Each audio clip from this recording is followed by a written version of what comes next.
2006 সালে doctor Yunus Nobel prize পান শান্তিতে। উনি কিন্তু অর্থনীতিতে নোবেল প্রাইজ পাননি, উনি শান্তিতে নোবেল প্রাইজ পেয়েছিলেন। আর এই শান্তি নোবেল প্রাইজটি মূলত রাজনৈতিক হাতিয়ার হিসেবে ব্যবহার করে ওয়েস্টার্ন গভর্নমেন্ট। ওয়েস্টার্ন কোনো পলিসির বিরুদ্ধে গেলে আপনি শান্তিতে নোবেল প্রাইজ পাবেন না। এমন কোনো উদাহরণ নাই যে পশ্চিমা পলিসির সমালোচনা করেছেন এবং আপনাকে নোবেল প্রাইজ দেওয়া হয়েছে। এই নোবেল প্রাইজ পেয়েছে এর আগে অনেকেই। উদাহরণস্বরূপ হেনরি কিসিঞ্জার, যে হেনরি কিসিঞ্জার বাংলাদেশে দুর্ভিক্ষের মূল কারণ ছিলেন।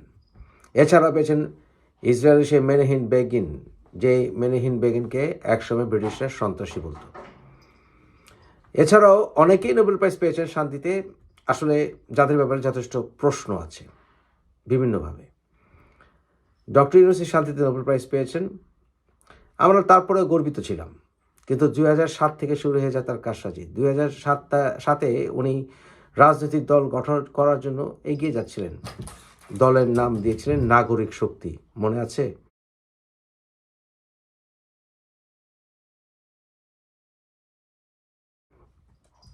এই নাগরিক শক্তি গঠন করার পরে এরপরে উনি নানা চাপে পড়ে উনি আর দেখলেন যে ওনার পক্ষে রাজনীতি ডাইরেক্টলি করা সম্ভব না। উনি সেখান থেকে সরে আসলেন। কিন্তু ওনাকে এই ক্ষমতায় বসানোর জন্য প্রক্রিয়া শুরু হয়ে যায়। প্রথমে দেখা গেল যে আওয়ামী লীগ বা বিএনপিকে সম্পূর্ণ বাগে আনা যায় কিনা।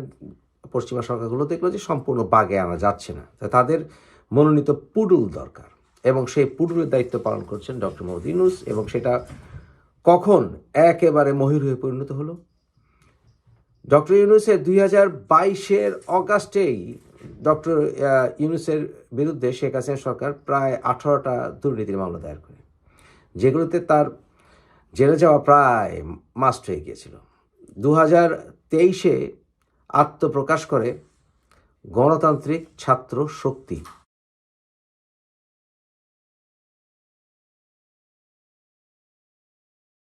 পরে যেটা নাগরিক কমিটি হিসেবে ব্যানারে আপনারা দেখতে পেয়েছেন। আক্তারা ছিল এর সাথে, কারণ গণতান্ত্রিক ছাত্র শক্তি যেটা বের করেছিল সেখানে আপনারা নাহিদকে দেখেছেন। এরপরে আপনারা দেখলেন বৈষম্য বিরোধী ছাত্র আন্দোলন। এখন এই ছাত্ররা কিন্তু একেবারে অপরিচিত ছিল না। এই ছাত্ররা মোটামুটি আন্দোলন করতে পারে যোগ্যতা তারা প্রমাণ করেছিল ওই যে ভিপি নুরের সাথে থেকে এর আগে। তাই এই ছাত্রদেরকে পিক করেছে কেউ, তাই না? এখানে কয়েকটা শব্দ মনে রাখবে, সেটা হচ্ছে নাগরিক, আরও দিক দিয়ে শক্তি। এই দুটো শব্দের ব্যাপক ব্যবহার এই বৈষম্য বিরোধী তথাকথিত ছাত্র আন্দোলনের নেতাদের বিভিন্ন গ্রুপের, এবং বর্তমানে তারা গঠন করেছে নাগরিক পার্টি, নাগরিক শক্তি। এখন সেটা পরিণত হয়েছে নাগরিক পার্টিতে। বুঝেছেন তো না? ওই আর কি, old wine in new bottle. এত রকমের মার্ক দেখতে পাচ্ছেন, তাও বুঝতে পারছেন না যেখানে কোথায় কাজসাজি হয়েছে।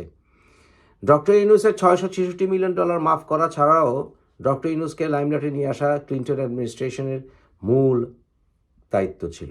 ক্লিন্টন অ্যাডমিনিস্ট্রেশন এই ক্ষেত্রে টাকা ব্যয় করেছে।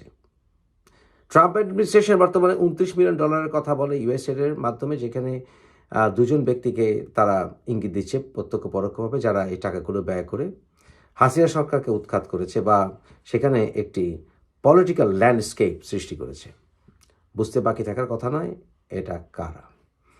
তাই ডক্টর ইউনূসের যারা সহায়ক হিসেবে কাজ করেছে এর আগে, মনে করেন জামাতিরা, তারা বিভিন্ন রকম তাদের সোশ্যাল মিডিয়া অ্যাক্টিভিস্ট, এছাড়াও পিঙ্কু একটা রোল প্লে করেছে। সেই রোলটা সে আসলে ইদানিং করেন, অনেক আগে থেকে তার যোগাযোগ ছিল। যেমন প্রফেসর আলী রিয়াজ, যে সংবিধানের মূল দায়িত্বে, ওনার সঙ্গে তার যোগাযোগ 2012-13 থেকেই, যার ভুরুভিরি প্রমাণ সাক্ষী আমাদের কাছে আছে। সেই শাহবাগী আন্দোলন থেকেই সেটার পরিকল্পনা হয়ে আসছিল। এরপরে সেই শাহবাগী আন্দোলন থেকে সরে যাওয়া, কারণ শাহবাগী আন্দোলন দিয়ে সরকারকে পরিবর্তন করা যাবে না ইত্যাদি পলিসি।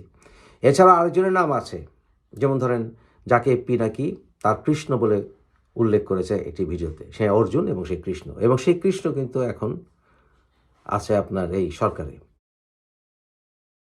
এছাড়া বর্তমানে যে দলটি আত্মপ্রকাশ করলো, সেই দলটিকে চাঙ্গা করার জন্য, এই কিংস পার্টিকে চাঙ্গা করার জন্য বিভিন্ন বাস টাস এগুলিকে রিকুইজিশন করা, রাজধানীর একদম মক্ষম জায়গায় তাদেরকে ফ্যাসিলিটি করে দেওয়া, কোটি কোটি টাকা ব্যয় করা, এগুলো এলো থেকে? এগুলো আপনাদের ভাবতে হবে যে এত টাকা তাদের এলো থেকে। এই সব কিছু কী প্রমাণ করে? আসলে ডক্টর ইউনূসেরই এটা দল। এই দলের বন্ধুরা যারা পরবর্তীতে নেতৃত্ব দেবে এই দলকে, আরও তারা এখনও ক্ষমতায় আছে। আসিফ মাহমুদ কি সরকার থেকে বেরিয়ে কী করবে? অন্য কোন বিএনপি করবে? জাতীয় পার্টি করবে?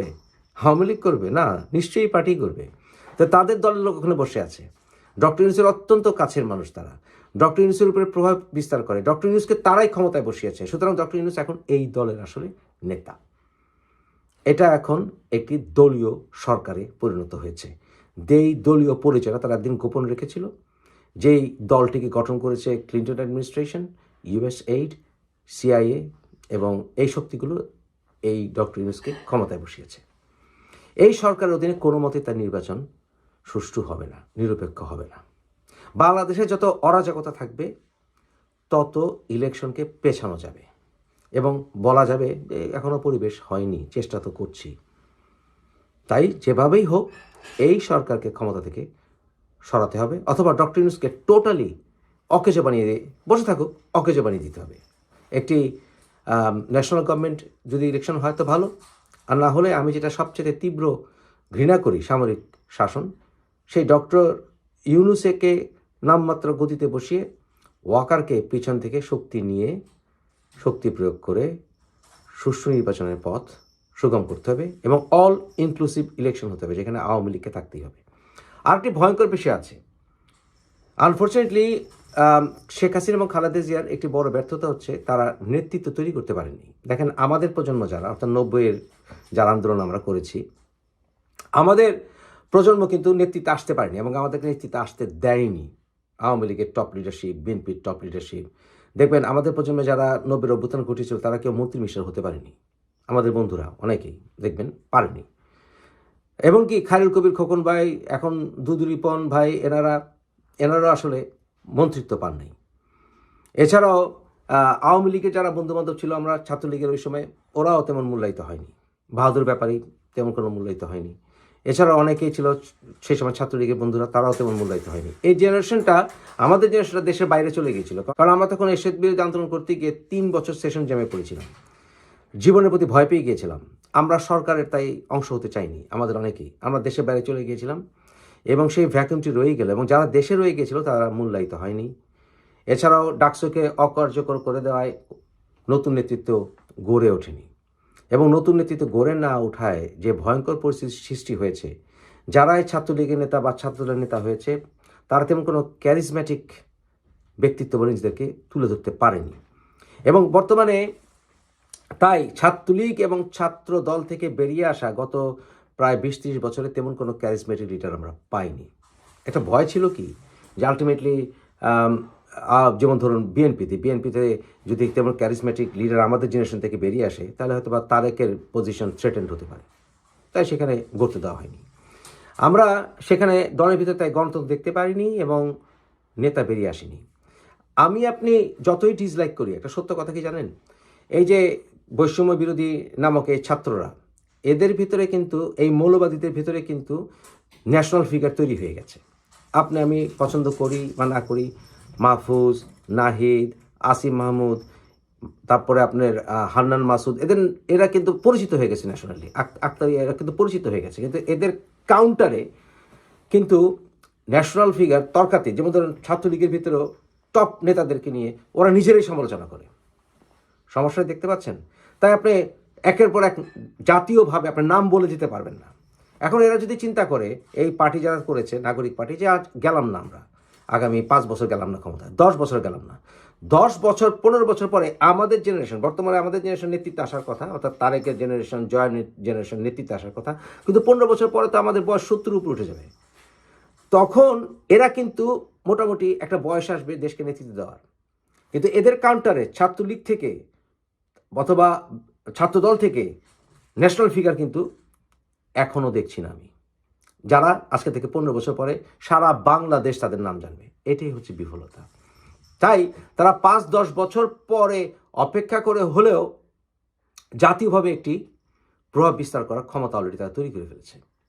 তাই এখন যখন তারা ছাত্রলীগকে নিষিদ্ধ করেছে, ছাত্র দলকে বুঝতে হবে যে ছাত্রলীগ যদি নিষিদ্ধ থাকে তাহলে দেশের জন্য ভয়ঙ্কর। তা ছাত্রলীগকে নিষেধাজ্ঞা উঠিয়ে দিতে বিএনপিকে সাহায্য করতে হবে, আওয়ামী লীগকে, ছাত্রদলকে সাহায্য করতে হবে ছাত্রলীগকে, এবং তাদেরকে ক্যাম্পাসে থাকতে হবে। অন্যথায় এরাই, এই মৌলবাদী শক্তি, দেশের ভবিষ্যৎ সরকার পরিচালনা করবে। ভয়ঙ্কর দিকটা বুঝতে পারছেন কিভাবে ম্যাটিকুলাস ডিজাইন কাজ করে চলেছে। আরেকটা বিষয় হচ্ছে, এরা বিভিন্ন সেক্টর, যেমন ধরুন শিক্ষা প্রতিষ্ঠান, ব্যাংকিং, এছাড়া এদের রিপ্রেজেন্টেটিভ ধরেন মোংলা পোর্ট, যেমন হান্নান মাসুদ, ওখানে ওদেরকে জায়গায় জায়গায় বসিয়ে যদি বিএনপি ক্ষমতায় আসে, তা আলটিমেটলি বিএনপিকে অকার্যকর করে দেওয়ার জন্য এরা সচিবালয় পর্যন্ত দখল করার চেষ্টা করেছে। তাই যেই সরকারই ভবিষ্যতে আসুক, ইউনিট সরকারকে হটিয়ে, বা সেই সরকার যে নিউট্রাল কেয়ারটেকার গভর্নমেন্টের মতো করে আসে এবং সুষ্ঠু নির্বাচন দেওয়ার চেষ্টা করে, এই সকল কিংস পার্টির সকল সদস্যগুলোকে জায়গা জায়গা থেকে উৎখাত করতে হবে। অন্যথায় নিউট্রাল নির্বাচন হলেও যেই সরকারে আসবে সেই সরকারই অকার্যকর হয়ে যাবে। এটাই এদের ম্যাটিকুলাস ডিজাইন।